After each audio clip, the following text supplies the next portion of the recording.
Welcome to the Fortune's Fool 101 Hangout. This is going to be fun. Before we introduce the fellows here, I want to thank Pantheon Press, which is what this game is published through, right? That is the company. That is the company. Okay, very good. And also Post World Games, and we're doing our first, actually Post World Games is sponsoring the first contest through my blog, and Post World is having an awesome Kickstarter right now for Tool Cards Fantasy. It's basically a huge deck of cards, names, places, GM tools you can just grab and have some information ready for your players. Anyway, if you want your character in the deck, you just have to send 25 words or less why that character's name should be in the deck by May 5th to me at ruthlessdiastema@gmail.com or on any of the social network sites where you see it. All right, let's get down to business. So who do we have here? We have Jay Stratton and Jason Keeley. And why don't you guys let us know a little bit about yourself?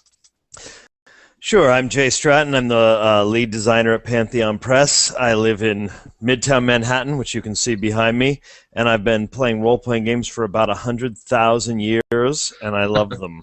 About 100, approximately. Give or take. I'm Jason Keeley. I'm the editor-in-chief of Pantheon Press. I haven't been playing games nearly as long as Jay, but I don't think anyone has. So. Partly because of my advanced age. You are so old.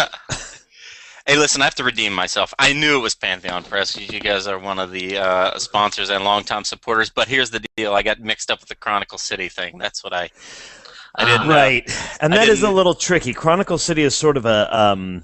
well, we're really happy that they've started working with us. They've just picked us up, and soon our games will be available through Chronicle City. So we're totally stoked about that. But yeah, we are Pantheon Press, and now we work with Chronicle City to be distributed, which is really a great opportunity that's just started for us.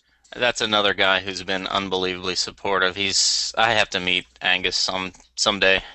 I think he's coming to the next Gen Con. I've not actually ever personally met him myself, and I've worked with him for several years now, off and on.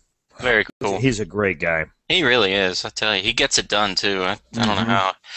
Okay, I think he must have money. How does he get it? How does he get it done? I know. I'm trying to get him to have one of these hangouts, and basically it is, how do you do what you do? Because we don't know how you're doing this.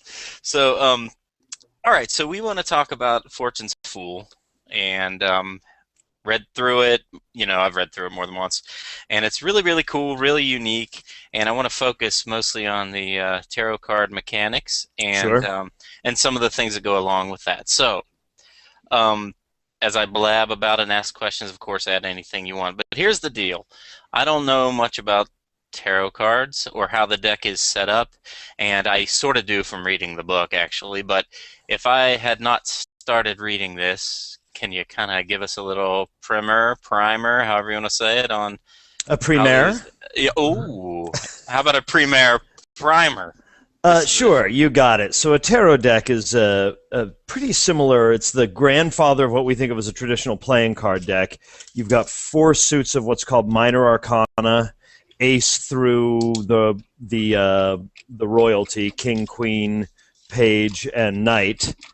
And then in addition, there are these 22 major arcana, which when you think about tarot cards are like the really cool cards, like the Tower and Death and the Hierophant and Justice.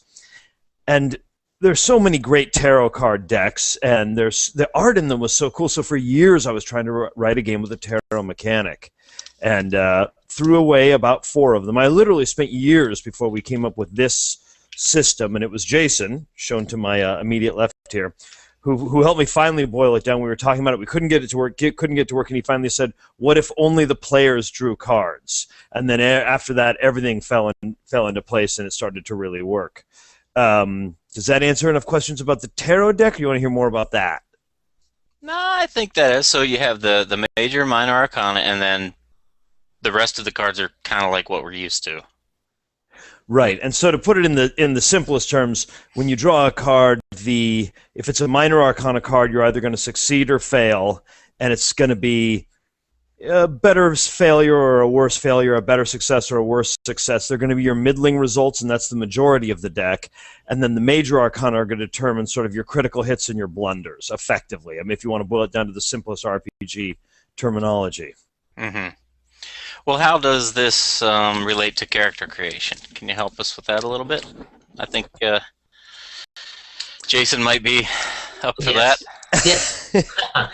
So through character creation, you make a series of choices about who you want your character to be, like race and age and size and your social standing. And through all those choices, a certain number of the major arcana are chosen, and those are end up being good for you, and what end up being bad for you if they don't get chosen.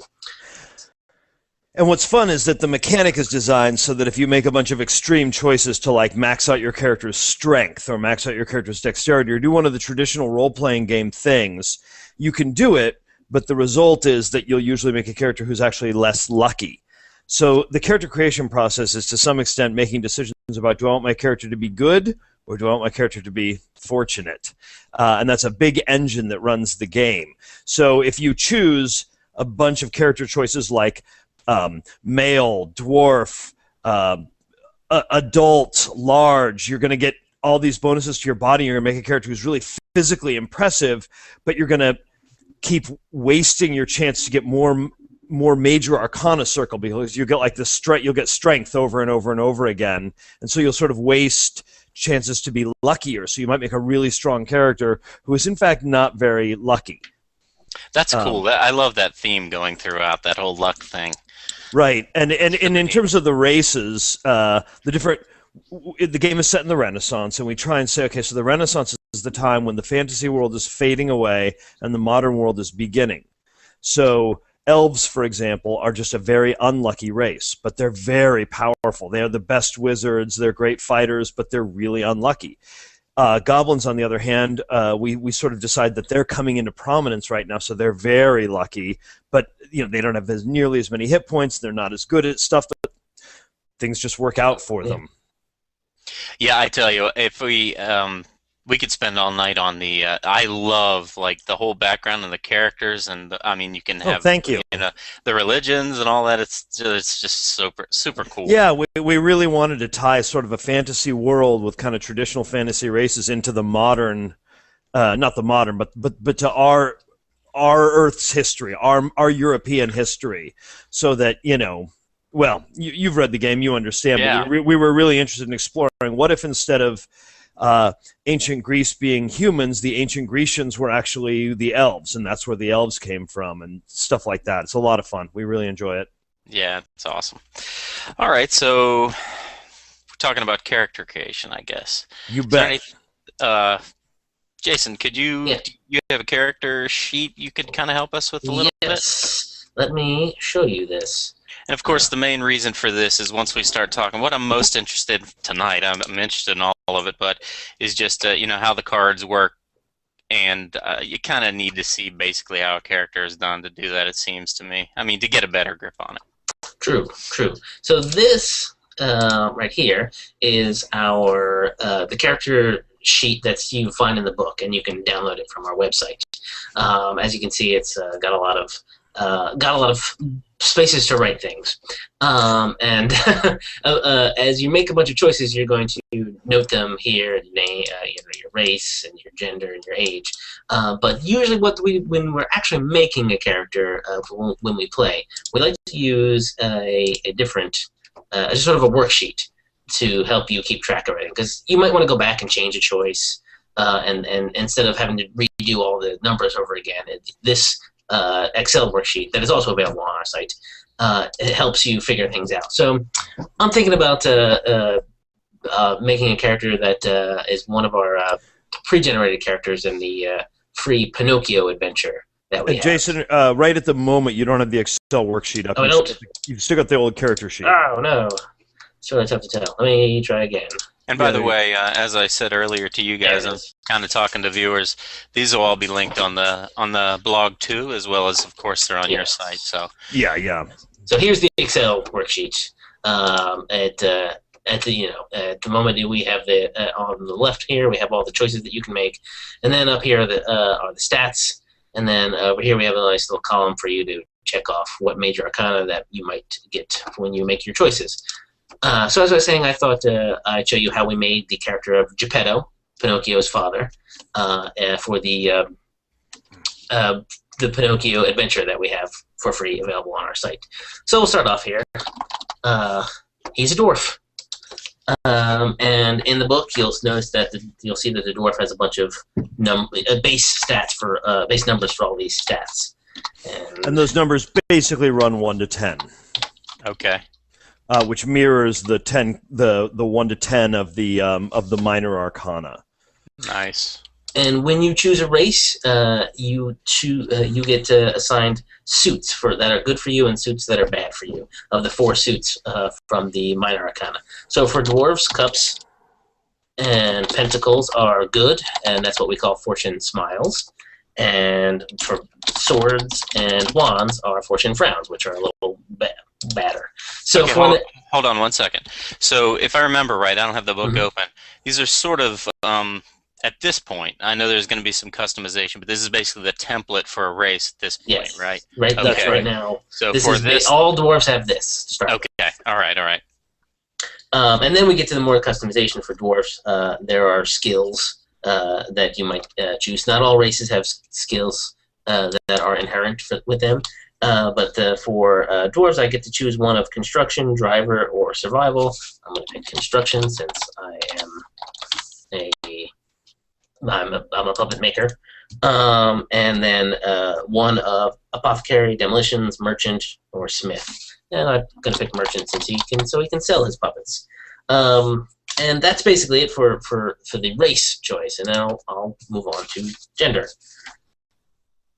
The choices are yes. No, sorry. The goal in the character creation system was that we said it's going to be too hard for a new player to sit down and understand the ramifications of all these choices. So what we said was we want a system with a lot of really easy choices. Do I want to be male or female? Do I want to be big or small? Do I want to be old or young? Do I want to be a dwarf, an elf, a human? Do I want to be Protestant, Catholic, pagan?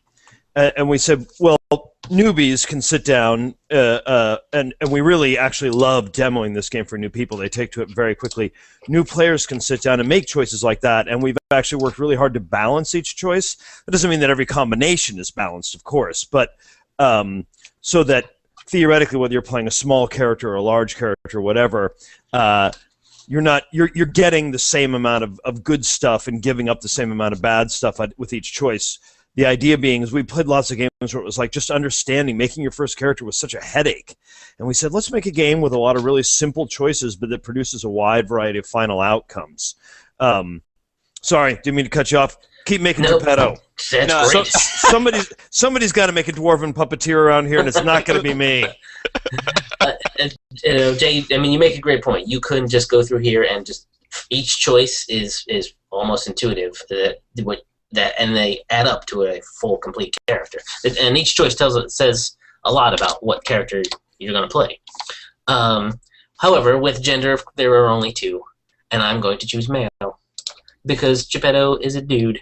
Men get +1 to status, so I'm just going to put +1 there, and I'll add all that up when we're finished. As man, I don't get any major arcana that are fortune shines. That's what we call a critical. So I'll just have to be unlucky. And I get some more skills, and I get to choose one, and I'm going to choose driver because Geppetto has a wagon, and he's got to know how to drive it. And then we move on to size. Now, size is generally a sort of not a specific term, but sort of what is for your race. So a tiny orc might still be pretty taller than a human, but a tiny goblin is going to be pretty tiny.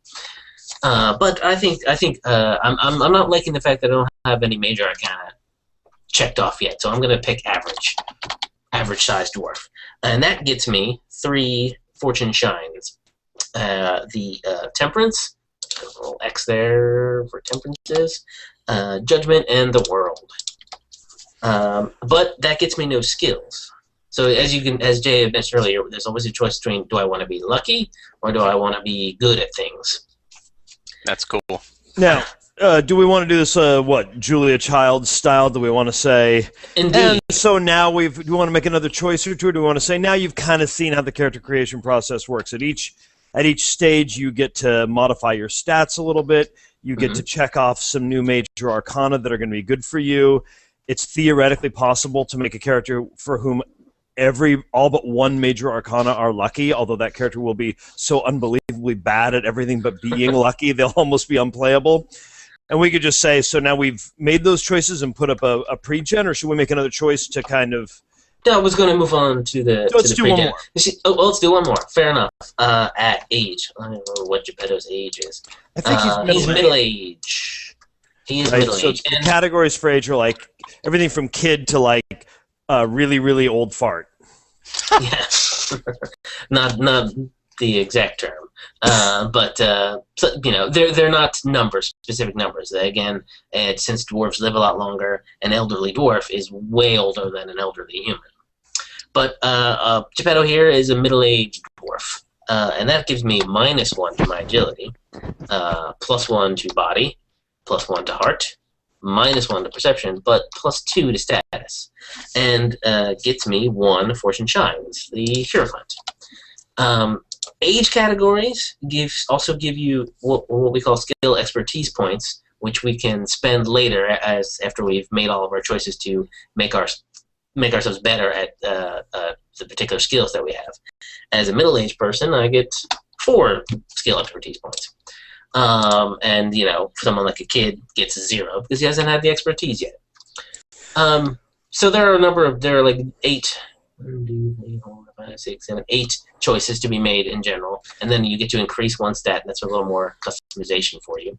And when you're all done, you're going to end up with a fully fleshed out. And then there's going to be other things that you have to do.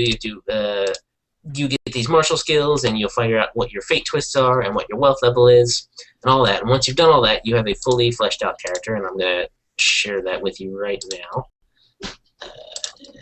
Here he is. Geppetto. This is the Geppetto when we play this at cons. This is what we give out. It's a little different than the character sheet that I showed you that's in the book, but we find that this is a little a lot more space to read, a lot more. There's a nice piece of art here. There's some backstory, and so we can see these our stats here, our secondary derived stats from those. How many hit points but if you download the free adventure, this is the Geppetto you get, right? Yes, this is the Geppetto that you get from the free adventure. Now the major and minor arcana that I see on there, are those, you kind of said this, but I want to make sure, were those all chosen by the choices that were made, like with age and race? And exactly so. Yes. Exactly so. Every choice you make gives you a new one of those you get to circle. So of the 18 that Keeley has there, I think about 9 are circled. Yeah, it's about even. Right, so that means this character's about evenly. He's not more nor less lucky than anyone else. He's sort of right up the middle. He's a pretty standard starting character. Circled is good. Circled is good. Uncircled. Yeah. So circle means if you draw that card, it's a critical success. If you draw an uncircled card, it's a critical failure. Okay. But we also see that Geppetto only has 2 fate twists, and that is another element of luck in the game. But that is a sort of a metagame kind of luck. However, 2 is not super. It's not great. It's okay, and he's got fate twists which are drawn randomly. And just refresh my memory. What religion is Geppetto? I believe Geppetto is Jewish. Right. He's a Jewish dwarf who lives in the mountains of Italy, and he has a little bit of magic, right? He does have a little bit of magic. He's able to cast a very basic amount of what we call gypsy magic and Kabbalah, which is sort of a Jewish magic. Okay. So and all that is just total starting character. We Yes. didn't do anything to this, but just make a true starting character, right? This is a character you can play out of the gate. You can make them yourself at home. Awesome. Great job. Go us. All right. Now you kind of hinted here about drawing and so forth. So let's talk about. Let's get to the meat of this. How you take risks in the game. So let's not worry about fighting with anyone. How about I just want to, I don't know, jump across a chasm or something. I love it. Let's say Geppetto Okay. wants to, and I run this game a lot, and I'm a really, really cruel game master.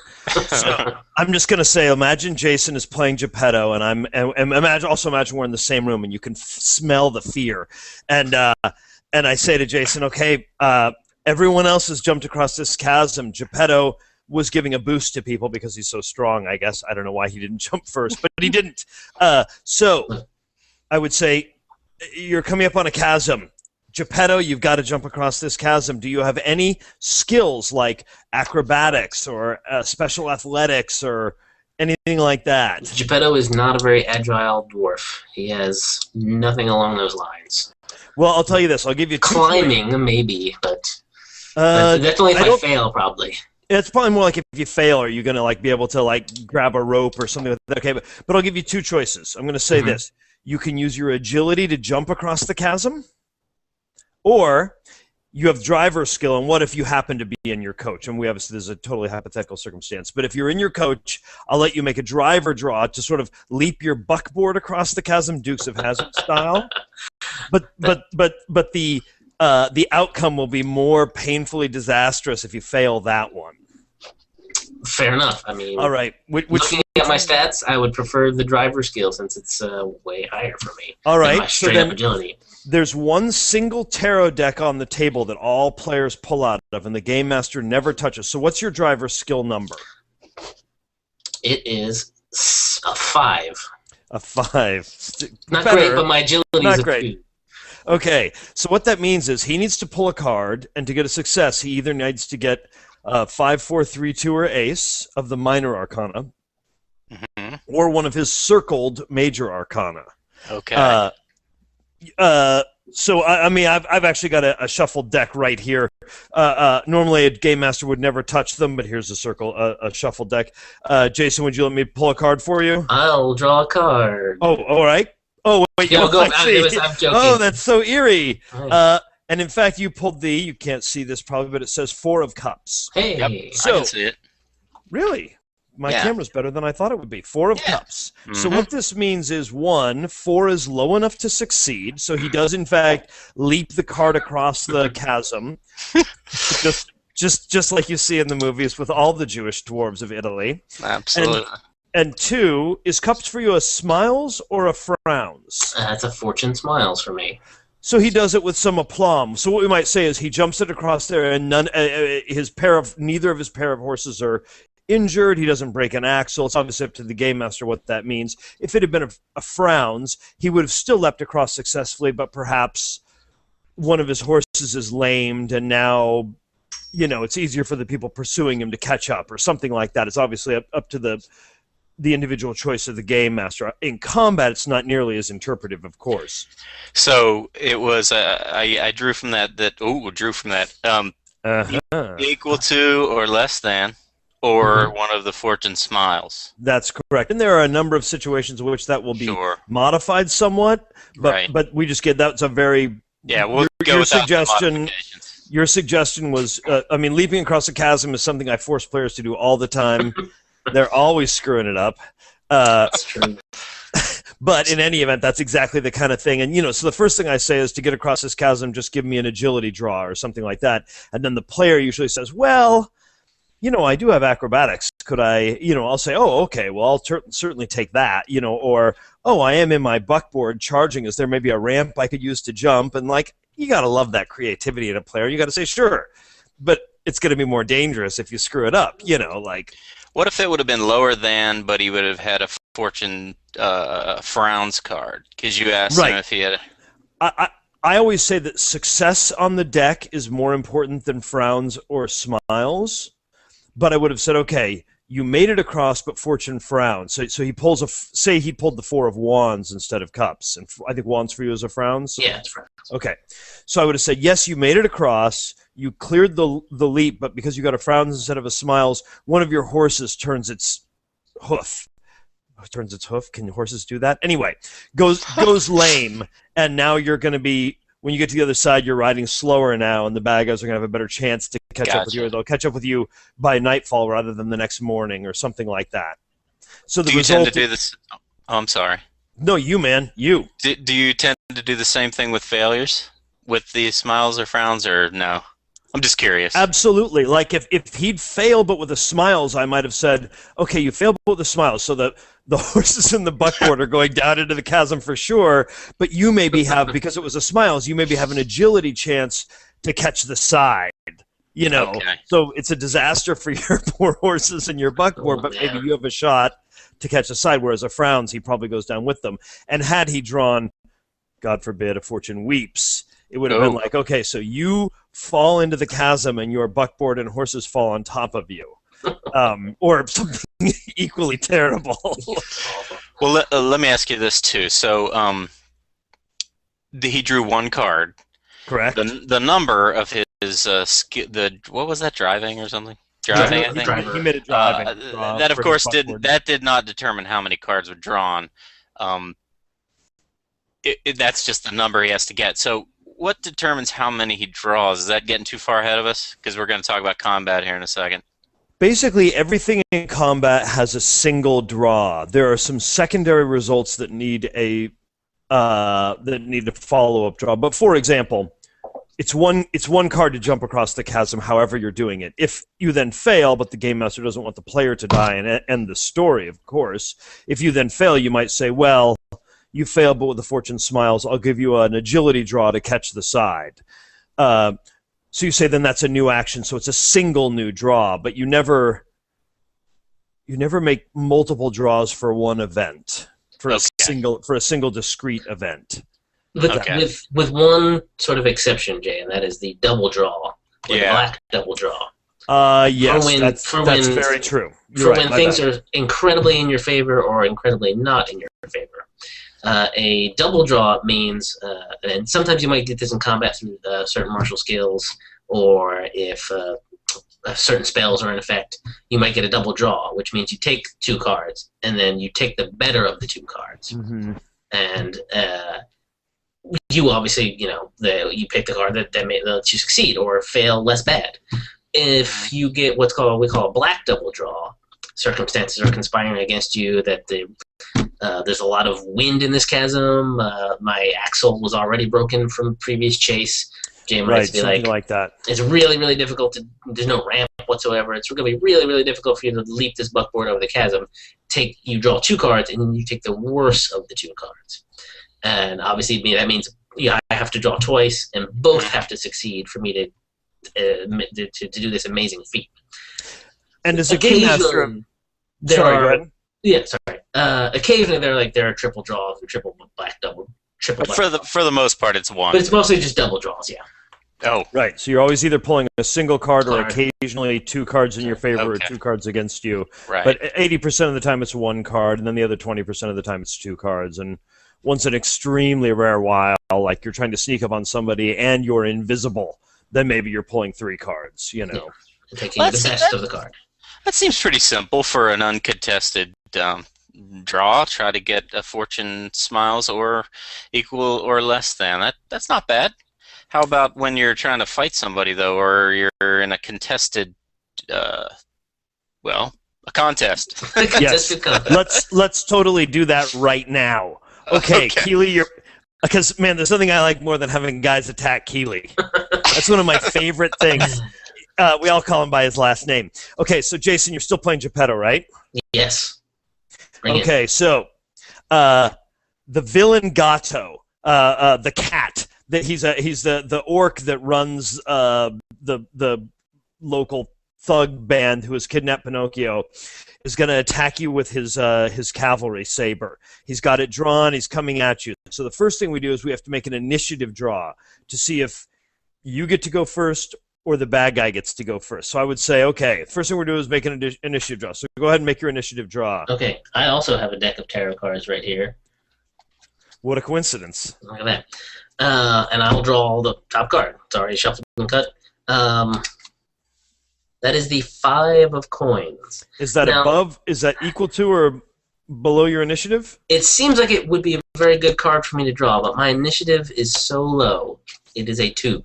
Because you're a big I'm a big old dwarf. Yeah. So what this means is, it would seem like that was a good card, but in fact, because he failed his initiative draw, the bad guys go before he does. So Gato gets to go first. So Gato rushes forward and attacks you with his saber, and I happen to have a copy of this adventure in front of me, which again is available for free download.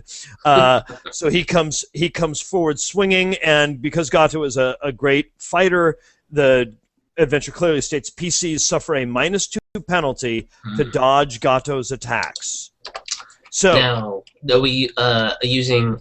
Do I have my weapon out? Yeah, sure. You can have your weapon out. Why not? I mean, okay, you're so, yeah, we'll assume you do. Yeah, I have a hammer, and weapons give you an ability to parry. They basically make it slightly harder for bad guys to hit you with their weapon.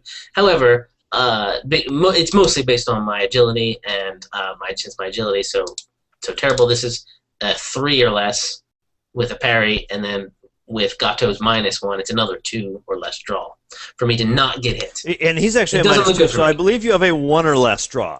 Oh, he's a -2? He's a -2. He's a really good fighter.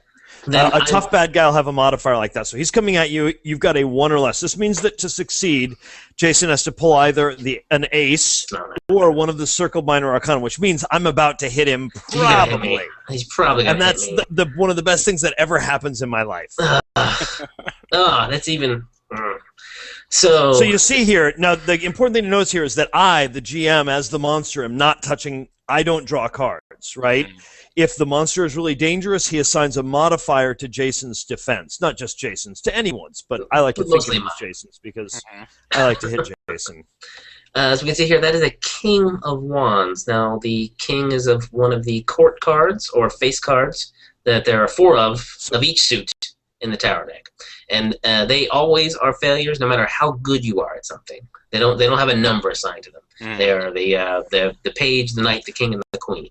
Right, and there are circumstances you can use to turn them into successes, but since we are not in any special circumstance, I hit you. You do, and since I drew a wands, that's bad news for me. Which means that's a fortune frown. So the 4 different choices fortune has about something. Fortune can weep, frown, smile, or shine. So he failed with the fortune frowns. That means he takes the full damage of the weapon. Let me take a quick look here. This is a one-handed weapon. He does 11 points with it. So it's pretty. It's a lot of hit points. That would be really tough if he was like a skinny little goblin. How many hit points do you have? I have 37 hit points because I'm. So you're a huge character. That's one of the biggest, like, theoretically maximum starting character hit points. So it's not. So now you've got 25 left. I also have a little bit of armor. Oh, you do? I'm sorry. I have light armor, so it's only -1 point. Okay, so you take 10 instead of 11. 10, yeah. If he'd failed but drawn a fortune smiles, he would have taken half the damage of the attack. He would have taken 5 instead of 10. Nice. Makes sense. It does, yeah. If he'd drawn a fortune weeps, he would have taken 1.5 the damage, and if he'd drawn a fortune shines, that would mean that the NPC, the bad guy, blundered. He drops his sword or something like that. So the damage is just based on the weapon. You don't have to do, like a... Sorry if you just said this. You don't have to do, how you normally, in some games you have to do like a damage roll or something. Right. Absolutely. There's no dice in this game whatsoever. There are 4 possible results to every attack. Weeps, frowns, smiles, or shines. And the damage you're going to take is based on those. And when you attack, as I think we're about to see, the damage you deal out is based on those as well. Okay. And all right. Certain weapons do more damage or less damage depending on how big they are or how good you are with them. If that weapon hits is what I'm getting at, you just get the damage that's assigned to that weapon. Yeah, you calculate all those damages up before, right. You can. And that was done in an effort to make the game play quite quickly. There's a single attack draw, and then you don't do a second draw for damage most of the time, unless you get a critical hit or a blunder. Okay. In those cases, you do a follow-up draw, but with all the middling results, all the minor arcana results, the one draw tells you everything you need to know. As you can see here on my screen share, the weapons that I have, We calculate what I need to draw to hit, what I would need to draw to parry an attack, and then the damage that I do when I draw a successful Fortune Frowns, a successful Fortune Smiles, and a Fortune Shines, which is just massive. All right, so it's now your go. I am going to hit this guy. He hurt me. Right. Here comes the draw. All right. Oh. What? That is Strength, one of the major arcana, which is that circled for you? That is circled for me. So that is a Fortune Shines. That is the best possible result you could have got. So it's auto. We don't have to determine if it's a failure or a success. All the ones that are circled are critical successes. All the ones that are uncircled are failures. So he hits him with effectively a critical hit. So how many hit points of damage do you do? 28, which is massive. Wow. That is massive. That is true. That's like being shot by a gun. I have exactly 28, and I'm wearing 1 point of armor myself. Ooh. So I take. No, I'm sorry. I'm wearing 2 points of armor. I hadn't read my. So I take 26 of my 28. I have 2 left, but because it's a critical, Jason also gets to do a follow-up draw. Nice. I mean, he gets to draw a card again that could come up with a secondary result ranging from no effect, stun, bleeding, all the way to incapacitation or kill, depending on what he draws. This is what we call a fate test. It doesn't really matter what the number is on this, if it happens to be a minor arcana. All I'm looking at is whether or not it is a Fortune Weeps, a Fortune Frowns, a Fortune Shines, or a Fortune Smiles. Not in that order. So I'm going to draw it. And it's another major arcana, the World. Okay. And I believe that is another Fortune Shines for me. It is. Another Fortune Shines for me. So you just got the best possible secondary result of the critical with your hammer, other than, I suppose, drawing the death card, which would have killed me. So what is the result of that? A hammer is a blunt weapon. It's a blunt weapon, so it's incapacitation. So you just knocked. So he just completely cold cock Otto. He's not dead. Has a couple hit points left, but he's completely unconscious, and he's close to dead. Yeah. The other thing we should note is that since I drew 2 Fortune Shines over the past couple minutes, I actually take these cards and put them in front of me, and we call that a fortune counter, and I can spend these cards later to do all sorts of neat things. Like power a magic spell. Right. Like you can spend it before a draw to significantly improve your odds by turning those minor arcana face cards from failures into successes. Those are the 2 main things you can do with those fortune counters. They're really potent, but you've got to use them before the deck gets shuffled, which we can talk about later, or we can talk about now if you want. So you got those because they were Fortune Smiles? Yeah, they were circled. Fortune Shines. Fortune Shines. When you get a circled card, you get to keep the counter, and those things can help you do cooler stuff down the road. That was a very nasty, dirty combat. You got stabbed for 11 points, which is pretty grim. And then you completely cold cocked this pretty tough orc. Actually, you put him out with 1 punch. We designed the game to be pretty dangerous. We thought, well, what do we know about the Renaissance? In the Renaissance, people would get stuck with swords and then die. So let's make a game that's kind of like that. But it's not nearly as dangerous as actually sword fighting in the Renaissance. Obviously, it's still a fantasy game. But that was a pretty bloody encounter, and that was a very straightforward one. Any questions about that little combat exchange? No, that was good. That was really good. Let me ask you something. As far as the game goes, I mean, the draws seem fairly simple. I know there's the modifiers, and there's always exceptions to the rule, but we're just covering the basics. What really intrigues me, unless you want to add something more about the draws, is this meta game that goes on. Can we talk a little bit about that? Yeah, totally. The fate twists. This is the most exciting part of the game. We've been leaving it out for the past half hour. Okay, so I'm not crazy. The best part of the game. Right. I blame Jay. And as well you should. This is probably the part of the game that people have liked the most whenever we've demoed it. This is the part that's the most exciting. It's the meta game. Every character gets fate twists, basically depending on how religious they are. Is that true? No, depending on what religion they are. Yeah. So again, pagan religions which are now going out of fashion. Fortune is choosing against them. So if you choose a pagan religion, you might get some nice magics, but you don't get very many fate twists. On the other hand, a Protestant, which is the big new religion, right? Martin Luther, the Protestant Reformation, you get no cool skills or magic, but you get 4 fate twists. These are things you can do. They're meta abilities, ways to manipulate the tarot deck itself. And there's only one tarot deck, so you get to manipulate that deck. And they're things that the player does, not the character. All the character knows is, hey, things worked out. It worked out for me.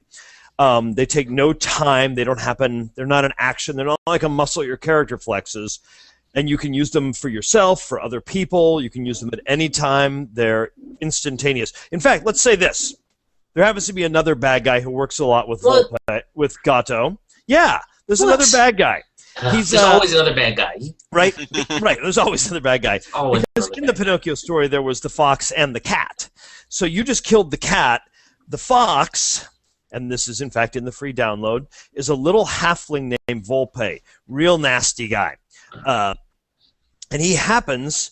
I'll say in this situation, now that you've jumped your cart across the ravine and fought with the orc, what you missed was there was a little pile of rocks over to the side, and Volpe pops up from behind this pile of rocks, and he's got his single-shot wheel-lock pistol, and he aims it across the rocks and says, "Hey, fatty," and because he's just such a jerk. He's so insensitive. I mean, it's the Renaissance. People were. Actually, I suppose in those days that would be sort of a compliment. But anyway, and he's gonna squeeze off a shot at you. Now you can dodge this, but I'll tell you right now, it is a -1 to dodge his pistol. And flintlock pistols are terrible. They do 17 points of damage, meaning if you fail to dodge with a smiles, you'll take 8. If you fail to dodge with a frowns, you'll take 17. And if you fail to dodge with a weeps, which is certainly what I'm hoping for, you'll take 23 points of damage. So this is a terrible circumstance. That would put me down. Do you want to draw, or would you like to do one of your fate twists? I would like to do one of my fate twists because I only have a dodge of 2. Okay. I'm going to get shot otherwise if I don't do something. Yes, I agree. So I've got a fate twist that's called House of Misery. Doesn't sound good. It doesn't sound good, but it actually does something good for me. It allows me to take 2 cards that are very good for me and shuffle them up into the top 5. Now, which cards? The Hanged Man and the Hermit. That's why it's the House of Misery. These are 2 miserable fellas. Now, normally the GM would be the one to find the cards in the draw deck and shuffle them into the top. But since this is a demo. But since this is a demo, and since we can't reach across space and time, I'm going to pull them out of the deck, and here they are. The Hanged Man and the Hermit. And then I'm going to take 3 more cards off the top of the deck and shuffle them all up. So he now knows that he's going to draw a card, and the card that he draws has a 2 in 5 chance of being a fortune shines for him. Best possible result, he dodges amazingly, or the little halfling's gun misfires or something like that.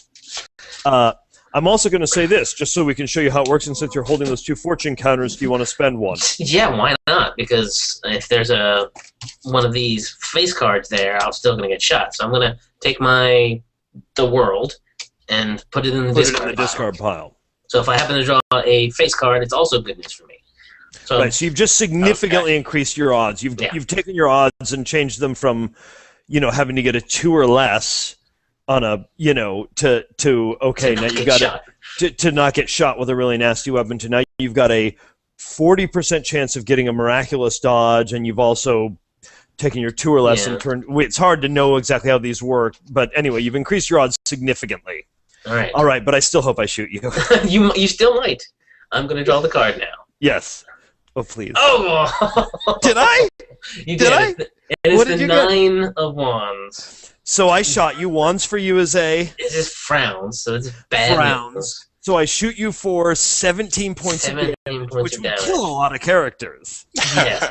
That would kill a lot of characters. How are you? I've taken 26 points of damage total over this 2-round scenario, but I'm still standing.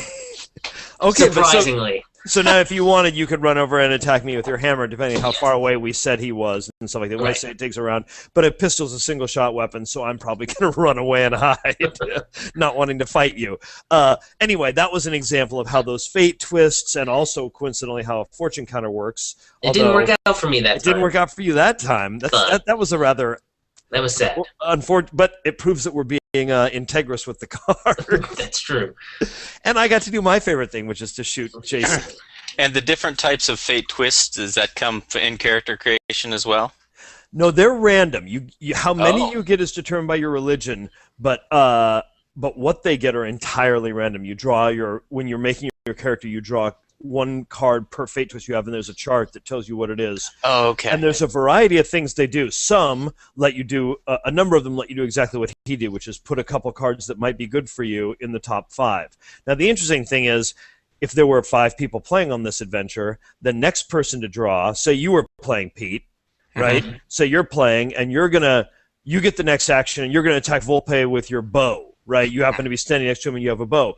Well, now you know that 2 of the next 4 cards are the Hanged Man and the Hermit. Those might be good for you, or they might not. It depends on the way you made your character, right? So you might get into a situation where you're going, well, I really want to shoot this guy, but those are both fortune weeps for me. Maybe I should do a fate twist myself to try and get those out of the top 5. The twist range from everything from look at the next 3 cards, discard 1, shuffle the whole deck entirely. Give me some more examples. Take a deja vu. Take a card out of the discard pile and shuffle it into the top of the deck. What else do we got? There's a fun one that allows you to, when someone else draws a card that's a fortune weeps for them, you spend a fate point if it's a fortune shines for you, and take it as a fortune counter. Right, called borrowed trouble. They all have these fun little names. Yeah. Can you do something? Are they all to help you, or can you manipulate the deck to hurt other players? You could characters. You could manipulate the deck to hurt other player characters. The game is set up to be basically cooperative. It doesn't have much of like a paranoia mindset. And there are rules for player versus player conflict. But as you can tell, it's set up for a player versus a non-player character. And that's the structure of the game, kind of a very traditional fantasy. Sure. But you could, and there are, in fact, rules for it, and you absolutely could do that. There are also 4 special major arcana that do really neat things. They are the Wheel of Fortune. Interrupt you for a second. I just want to say, more often than not, you're going to be using you'll be using your fate twist to help the other players. So I've got a fate, and if it's not my turn to go, and I know that Pete, you've got the Hermit and Hangman is actually good for you, and you're about to be shot, I would spend my fate twist to help you out because I don't want you to get shot. It's not unthinkable that a game master might create a campaign where there's more meanness between the characters than that. My style of gaming is that I produce the meanness. Yeah, sure. And I quickly make the players sort of bond together against me because of the glee I take in causing harm to others. But you could certainly have a different kind of game master who wanted to create a different culture, and the game does support it. It's not the initial design, but the game does support it. Sure.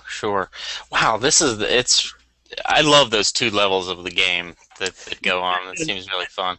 And it's exactly the thing that, like when we demo this game at cons and stuff, that's the thing that that people plug into, and they almost, I would say half the people who play our game walk off with a copy of it, more or less. It seems like the game really, like you've really nailed the tone and the theme, and I mean the metagame goes with the theme of the fortune and luck and all that. Very cool, fate. All right, well, let me ask you, since we have a basic idea how those things work, can you point us to some cool tarot decks? Like, what would be some ones that you think really fit the tone of the game? Absolutely. The one Jason's using, there's an artist named Kat Black. She's Australian, and she's done several really great ones, but this one is actually set in the Renaissance, and all the art is Renaissance art that's then been turned into tarot appropriate, or just, I guess, pre-Renaissance. And I've got also one by her right here. that is sort of true Renaissance art. I don't know how well we can see this. That's any standard tarot deck of 78 cards will do. Now those particular decks, those have the right amount of cards. Right, and any standard tarot deck should have 78 cards. Okay. The only thing that changes is some terminology. For example, a very important card in the game is the death card, right? I'm sure you can imagine. And when death comes out, there are a few cards that do special things that we haven't talked about yet. But when death comes out, it sits on the table, and all attacks become double draws, and all dodges become black double draws, for example. So the game gets much, much more dangerous while the death card is on the table. There are some tarot cards out there that instead of having a death card have what's called the transformation card, as an example. There are some where the Hierophant is actually called the Pope. So there's a little variance in terminology. In the minor arcana, sometimes the wands are called the rods, sometimes they're called the staves. Pentacles and coins switch off a lot, but basically, as long as you're willing to do a little interpretation, you can use your favorite deck. And we've played with, I don't know, 100 different decks over the years. I'm somebody who's never had any interest in tarot other than the art, and I now own like 20 tarot decks. So if we could go to Amazon or something and look for this particular artist. Right, and I really recommend the stuff that Kat Black does. I think we're not in any way connected to her. Like, I just happen to think she uses great art. Another really cool one is the Archeon Tarot, which just has beautiful art in it. But you could just use your good old Rider-Waite, and in fact that one's really easy to use because the pictures are really clear. It helps to be able to read them clearly. Yeah. There are some where the art is so ornate that you can't always tell what you're looking at. It's always super helpful if they've got the name of the card written right at the bottom. Right, okay. So you don't spend time having to count the number of wands on there. Right, there are some where they actually don't give you the name. They'll put like 10 stars on or 10 staves on the card, and you're like, oh wow, I've got to spend a lot of time counting to know if I succeeded or not. Those aren't the best, but I don't know. You can use your favorite, and the cool thing is a lot of gamers are into tarot. They have their favorites. Yeah, I've kind of noticed that. Well, listen, before we get out of here, I know there is a second edition coming up. What can you tell us about that? What's different, or why are you doing it? Whatever. Well, it's because Chronicle City picked us up. Angus Abronson's company picked us up for distribution. He likes the game, and we're gonna. Hopefully, that means we'll be sitting in a hobby store near you in the next, I would say, 3 to 6 months, because he's got a much wider distribution than us. But we thought, look, I mean, nothing's perfect, and when we printed this, we made mistakes. There are things that I designed poorly. There are, I don't know, pictures that didn't come out in the right position on the page. I mean, things went wrong. So we have. Rather than printing errata with this, we said, let's fix the game. So we went through and we fixed all the little errors and made all the improvements that we'd been sort of fantasizing about before we sent him the print-ready version. So when it comes out under Chronicle City, it won't be perhaps as gritty as the original, but it's going to be an improved product by a small amount, but still it makes a difference to us. Sure. Is the errata? You do have errata for this? Yes, absolutely. If you buy that game for free, you can go to our website and download the errata and combine the two, and then you've got the complete thing that Chronicle City has. Plus, you'll know what we screwed up, which will be fun. It'll be fun if you ever meet us and want to laugh at us. Also, they're going to print a full-length campaign that we've written called Grim Tales. We got into this for a little while. We were very involved in this like fairy tale idea, so we rewrote a whole bunch of